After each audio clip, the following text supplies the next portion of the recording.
certain individual. Joy Taylor, you was out here telling people to shut up and dribble while getting passed around the Fox Sports News broadcast room like it was nothing, son. And when another woman felt pressured by the same dude you was sleep with, she came to you, woman to woman, she's like, what's going on? I don't feel comfortable. You say, get over it? The only reason me and you got a job is because of him? Oh, nah, Joy. You done set us back years. And he goes to the same girl and says, hey, if you don't sleep with me, if you don't let me hit, you're not getting that contract back. Guess what? You're fired. Obviously, she was like, I'm cool. I don't need it that bad. But Miss Taylor, Miss Joy, said, oh, nobody gives a fuck. This is how we do it around here. You don't understand? I'm sucking everywhere. It doesn't matter. This is crazy. An absolute egregious work by Joy. If you wonder what Mr. Dixon looks like, I mean, very typical if you ask me. Boy is a freak. My goodness, like, calm down, son. You can't get girls yourself. You could pay for people outside the office. You was just a horny motherfucker. And Emmanuel, you not safe either, brother. I seen those records. You enjoy. Y'all was getting freaky in the studio, son. You can't delete them tweets. It's too late. Internet is immediate. Oh, Skip Bayless. No worries. I saw.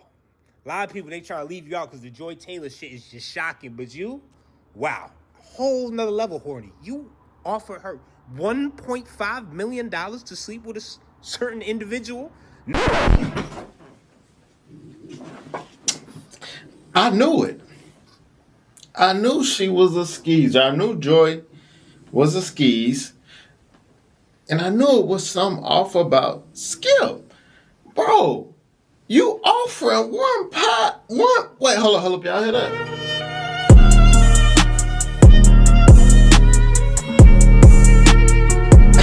We back with another reaction. But Skip offering 1.5 M's for the box. What is wrong with you, boy? What's wrong with this man? This man offered 1.5 million for the box. That's on a whole nother level of tricking. Like, bro, it should be a whole nother word for that. We're gonna call that skipping. Skipping. You hear me? Now, all this freaky stuff, bro, it's too much freaky stuff going on these days, bro. These people is some freaks, bro. Straight up, man. Like, guys, I ain't gonna hold y'all too long, man. Put your cash up in the comments, man. We're gonna get in this video. Clash of Sports made this video. We're gonna get into it. We finna just break down these freaky niggas, man. You feel me? Man, let's get to it. I mean, two cities have glommed all the championships and players. I don't want to date a man that doesn't have any female friendships. Bingo. I don't want to date a man who only gets input from other men and who has all women in two categories: your mother or your aunties, or someone I want to sleep with. Okay, what's up, guys? So there's crazy news dropping the sports media world, and after reading this... See, that's how these skeezers do. They go skis their way up, you feel me, and then go create a podcast. Come on, bro. I can't put to words how insane this story is.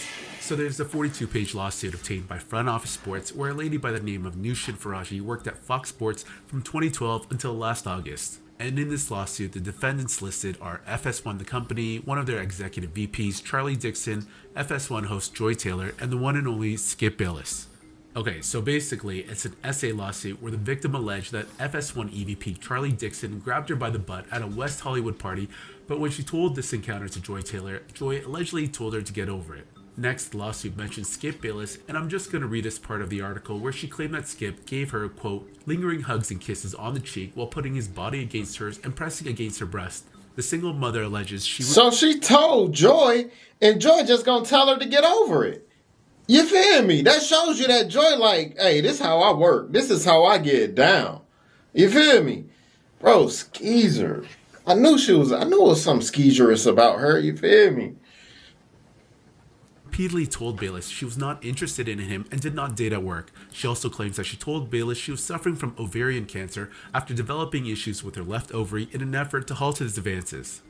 Okay, so there's a lot to unpack there, but again, this is all allegedly. But if true, this is pretty wild, and I'm not even done. It gets even more insane later with the part about Joy Taylor. I've timestamped everything, even the part where it gives detailed information about office hookups and all the diabolical stuff Joy Taylor was doing. It's crazy. Anyways, first off, I gotta say, I'm personally a bit hesitant believing Joy was getting crushed in the office. You feel me? Hey, she would have been the perfect co-worker. You feel what I'm saying? Single days, you got a Joy Taylor at work. Happy, that's a happy day. You feel me? Hey, that's a happy day. these type of stories, especially the timing of it, but that's not to say this did or didn't happen. But we all know there's a ton of people out in the world looking for a big payday. It's going to be interesting to see if anyone else steps forward because that would bring a lot more credibility to these allegations. Again, I'm not saying that she is not credible, but similarly to the Deshaun Watson case, I think the public was very wary about the allegations of SA until more lawsuits started flooding in the months later. That said, this is pretty crazy to hear that this type of stuff was going on at FS1 if true. Anyways, I'm going to dig a little further into this article. Okay, so here she says that Skip, over the years, got more aggressive and allegedly offered Faraji $1.5 million to hook up with him. Yo, that's a crazy number. $1.5 million? I'm gonna be honest, this is giving me a red flag with this number. She also said that Skip accused Faraji of sleeping with Shannon, and then approximately 1 week later, Mr. Bayless made another advance at Miss Faraji, and Miss Faraji responded, "Skip, stop, you have a wife." Mr. Bayless responded, "Aren't you Muslim? Doesn't your dad have 3 or 4 wives?" Okay, this story is getting wild. Wow, if he actually said this, that's pretty crazy. At first thought, I don't think Skip would have said something like this, just seeing how he was with social and racial issues, but then again, the last couple years, he has seemed a bit more based. I mean, the man literally tweeted things not too long ago that people thought crossed the line when he went on Twitter after the Damar Hamlin injury, and all that other crazy shit he said to his co-host Shannon Sharp on TV. I mean, I guess it's quite possible he could have said all this. Anyways, back to the article. So Miss Faraji responded that her father was dead, and when Mr. Bayless looked taken aback, she made an excuse to leave. Okay, so this next part is a bit interesting and can bring a lot more credibility to the story. It states that during her time at Fox, Faraji alleges that she made multiple complaints to HR and Employee Relations Department.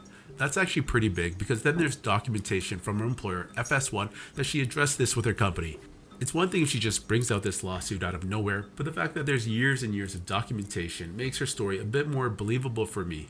Okay, now this is where the story gets crazier. It reads, the suit alleges Taylor began insulting Miss Faraji on a personal and professional level after their friendship ended. The suit also alleges that Taylor mocked the English pronunciation of Faraji, who is of Persian descent. Her lengthy tenure at Fox Sports and not so thinly veiled references to multiple anonymous witnesses suggest that she may have receipts to back up her version of the events, said Daniel Wallach, a sports attorney, lawyer, and co-host of the podcast Conduct Detrimental. Just as importantly, she contemporaneously raised these issues with coworkers, which in the jurors' eyes could boost her credibility of these claims. Ms. Faraji brings forth this action because for over a decade at Fox, she was forced to endure misogynistic, racist, and ableistic workplace where executives and talents were allowed to physically and verbally abuse workers with impunity, the suit alleges. When Ms. Faraji and others came forward to report the wrongdoing, instead of addressing their concerns, Fox retaliated against them while the perpetrators and those who protected them were inexplicably promoted. This case thus represents yet another in a long line of cases chronicling the toxic work culture at Fox, marked by bad faith promises and repeated failures to address poisonous and entrenched patriarchy. Wow, that's a lot more to unpack. Basically, she's saying it was a toxic work environment for her, and it appears there are other employees who reported and corroborated her claims. Again, it's going to be interesting to see if anyone else comes forward publicly though. I'm actually curious to hear what Marcellus Wiley has to say about this, because he ain't at FS1 anymore and is privy to a lot of the information, having worked there, and he just doesn't seem like the type that'll cover up for his former colleagues. So I did some more digging and I found the transcripts of the lawsuit, and this is pretty crazy stuff about Joy Taylor. I'm going to read the transcript word for word. In approximately March 2016, Ms. Faraji met Ms. Taylor, an aspiring sports personality that had recently moved from Miami to Los Angeles for the opportunity of airtime at Fox. At the time, Ms. Taylor did not have a regular position, but would fill in on a day-to-day basis when talent was sick or otherwise missed time. Ms. Taylor told Ms. Faraji that she recently wed, but her husband remained in Miami and that she was lonely in Los Angeles. Ms. Taylor then befriended Ms. Faraji. In approximately May 2016, Ms. Taylor asked Ms. Faraji to meet for a drink in Santa Monica. When Ms. Faraji arrived, she found Ms. Taylor with an older man, Fox Sports Executive President of Content, Mr. Dixon.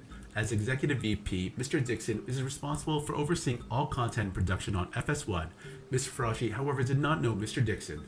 When Mr. Dixon went to buy them another round of spicy margaritas, Ms. Farashi asked who he was. Ms. Taylor responded that he was just a friend. Following that night, whenever Ms. Farashi would meet Ms. Taylor for food or drinks, Mr. Dixon would either arrive with Ms. Taylor or show up later in the night and leave with Ms. Taylor. He would always buy rounds of drinks and or food. From their body language, Ms. Farashi suspected that the pair were sleeping with each other, and although this concerned Ms. Farashi as she knew Ms. Taylor was recently married, Ms. Farashi kept her opinions to herself. In approximately June 2016, while at work, Ms. Farashi noticed Mr. Dixon in the elevator. Surprised by the coincidence, Ms. Farashi told Ms. Taylor and told her excitedly, "The guy who always buys our drinks was in the elevator." Ms. Taylor quickly silenced Ms. Farashi, explaining who he was. Ms. Farashi became alarmed and warned Ms. Taylor that such a relationship was unsafe.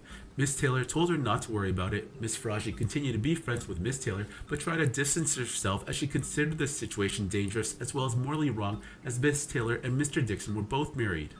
In approximately July 2016, word spread amongst Fox employees about a new show that was going to be a big deal as it would star Mr. Bayless and Shannon Sharpe. It was known that Fox was looking for a woman with significant TV experience and also star, therefore it came as a surprise when Fox announced Ms. Taylor, who was a bartender and a radio host in Miami with very little TV experience, would be the moderator of the new show, a sports debate program, Skip and Shannon, Undisputed. Mr. Bayless later disclosed to Ms. Farashi that he did not want Ms. Taylor on the show, but Mr. Dixon was adamant that Ms. Taylor should star. At first, Mr. Dixon arranged a dinner between Mr. Bayless and Ms. Taylor where she arrived in a provocative clothing and acted in a provocative manner. When that did not change Mr. Bayless's opinion of Ms. Taylor, Mr. Dixon asked him to prove her as a favor to him. Reluctantly, Mr. Bayless agreed to do so as a favor to his friend. Around August 2016, Ms. Farashi attended a dinner with Ms. Taylor and her husband and Mr. Dixon and his wife. During the dinner, Ms. Taylor's husband became suspicious that Ms. Taylor and Mr. Dixon were having a sexual relationship. Soon after the dinner, Ms. Taylor's husband found evidence of the inappropriate relationship and divorced Ms. Taylor. Okay, this shit is crazy. Actually, the comment section on Twitter is even wilder. I can't stop laughing at some of the stuff I'm seeing. This one tweet read, "This is how Joy Taylor was showing up to work every day, by the way. If it's not nepotism for these female sports personalities, it's favors." Yo, he ain't capping, because I remember Joy Taylor always wearing those revealing dresses and tops. Anyways, it doesn't end there for Joy Taylor. Here's another excerpt from the lawsuit. In approximately February 2020, Ms. Taylor asked Ms. Farashi to meet her for lunch in Beverly Hills. When Ms. Farashi arrived, she found Ms. Taylor with a man, Emmanuel Acho. Ms. Farashi did not know Mr. Acho, but could tell that the two were romantically involved. A few months after meeting Mr. Acho at the lunch, Ms. Farashi noticed him in the hallway while at work. Ms. Farashi later asked Ms. Taylor if Mr. Acho also worked at Fox. Ms. Taylor confirmed and explained that she wanted Mr. Acho to eventually recommend her on the show Speak for Yourself. Ms. Farashi became alarmed and warned Ms. Taylor that she should probably not sleep with Mr. Dixon and Mr. Acho at the same time, as Mr. Dixon is a very powerful man that may become very angry. Ms. Taylor told her not to worry about it. She explained that she was also now powerful, and once Mr. Dixon was no longer useful to her, she would follow through on her plan to tell the company that he forced himself on her. She would not allow herself to be forced out by Mr. Dixon like other women talent. Yo, that last part was crazy. Joy Taylor is diabolical. Wow, this is even bigger than I thought. This is way worse for Joy Taylor than it is for Skip Bayless. I gotta process this a bit. Bro, Joy is evil for that. You heard that ending part? Bro, I'm gonna tell y'all this, women, even beautiful women out here, don't sleep your way to the top, because that same thing you used to get there will be the same thing that's gonna tear you down. And to show you, this shows you how evil of a woman Joy Taylor was. She was willing to use her box to get to the top, and then had a whole plan in place to sabotage dude by lying on him. You can't get no worse than that. So she's a treacherous thought. I'm telling you, being a thought is one thing. Now, if a female want to be a thought, I don't like, that's your choice. I'm not one of them guys who, you feel me, who wanna, you feel me, hate you for choosing to be that. I mean, when we were single, we enjoyed y'all. You feel me? Like, we enjoyed the thought. So y'all thoughts serve y'all purpose. I don't care about you being a thought. That's cool. But once you go do stuff like this, now that's when you a treacherous thought. Now it's an issue when you coming up with scenarios to lie on somebody. Allegedly. This all allegedly. But yeah, man, if you're a beautiful woman, man, just use your brain, use your smarts. You ain't gotta, you feel me? Be an example to show that you ain't gotta use your box to get to the top, unless that's just what you want to do. If you want to do it, I can't stop you. I can't stop you from doing it. You feel me? But Skip, man, bro, 1.5 million, is you crazy, Skip? Somebody should slap you, bro. I knew it was something wrong with you. I knew something was off about you, Skip. I knew something was off about you. You a weirdo. You spending 1.5 million for the buck? 1.5 M's? Bro, it's many females who just do it for the clout. But you, bro, bro. 1.5 M's for the box, my boy. I'm still flabbergasted. I don't even use words like that, flabbergasted. You feel me? But that's crazy, man. Y'all tell me what y'all think about that video in the comments, man. Hey, see you guys next video. Always remember, be safe out here, kings and queens. Let's get it.